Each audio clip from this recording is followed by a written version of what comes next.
sou Franklin Tanioca, sócio e portfólio manager da RBR, e vou passar para vocês uma atualização do mercado de REITs e como o nosso portfólio está posicionado para esse cenário. No final de outubro, a curva de juros longa nos Estados Unidos, ou T10, ultrapassou o nível de 5% e atingiu um patamar visto pela última vez em 2007 e 2008, anos da crise do subprime ou da última grande crise financeira. Por trás dos avanços da percepção dos níveis de risco no mercado estão fatores já conhecidos pelos investidores nos últimos meses, como um nível de inflação ainda resiliente, mercado de trabalho forte e, adicionalmente, a gente teve o começo ou o recomeço de um período de guerra no Oriente Médio. O início de novembro, porém, trouxe certo alívio ao mercado, trazendo dados mais animadores. Então a gente teve a divulgação do CPI, a inflação norte-americana, indicando uma estabilização e queda em relação aos últimos períodos, e dados também de emprego mais fracos do que os anteriormente divulgados. Com isso, reforça-se um sentimento mais positivo em relação ao ciclo de juros dos Estados Unidos, possibilitando uma queda daqui para frente e beneficiando os ativos de renda variável em geral, em especial os REITs.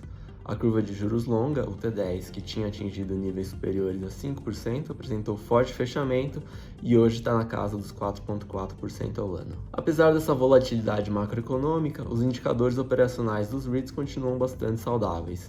Em setembro, outubro e novembro, a gente teve a divulgação dos principais resultados das companhias, dos REITs, e muitas delas, mais da metade delas, reportou inclusive um aumento do guidance de lucro para esse ano de 2023. Falando de valuation ou precificação dessas companhias, a gente entende que com essa última leva de positivos indicadores operacionais, balanços ainda bastante saudáveis, os fundamentos das empresas não estão refletidos nos preços delas em bolsa. Nesse cenário, um ambiente mais positivo em novembro propiciou um forte avanço do índice, superior a 7% até o dia 15 de novembro. Com relação ao portfólio, um setor que vem ganhando relevância é o de data center. O setor é o que apresenta a maior rentabilidade no ano, impulsionado pelo boom de inteligência artificial no mundo. Ainda é difícil de mencionar até onde vai essa nova demanda, impulsionada por novas tecnologias, mas os últimos resultados indicam um crescimento bastante expressivo daqui para frente.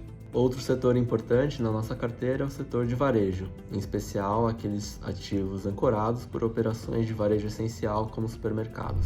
São centros comerciais menos dependentes de consumo discricionário e mais relacionados a operações de serviços como restaurantes, cafés, academias e, em especial, supermercados. São ativos que ganharam relevância inclusive com o crescimento do e-commerce.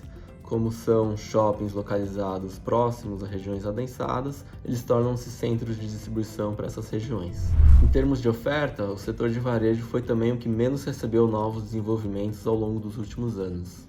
Isso tem contribuído para uma relação de oferta-demanda bastante equilibrada. Um exemplo de demanda recente que foi noticiado na mídia foi a falência da Bed Bath & Beyond, que tinha lojas em alguns desses centros.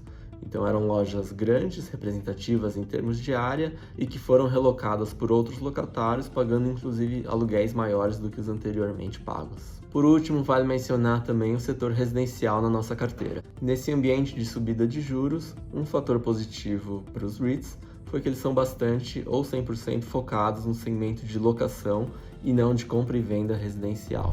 Ou seja, hoje, um novo comprador que pretende adquirir uma unidade encontra custos de residências muito mais elevados do que antes da pandemia e também um custo de financiamento acima da média histórica, hoje próximo de 8% ao ano. Esses fatores acabam dificultando a compra de uma unidade residencial pelas famílias e automaticamente levando o mercado de locação como uma alternativa hoje mais barata de moradia.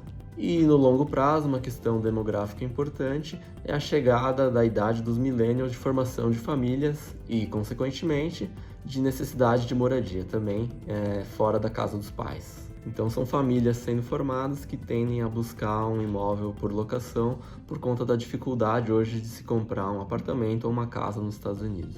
O que acaba impulsionando a demanda por locação para os REITs residenciais. Por fim, como a gente comentou no começo do vídeo, o mês de novembro apresenta um cenário e perspectivas mais positivas para os ativos de renda variável e, consequentemente, para os REITs também.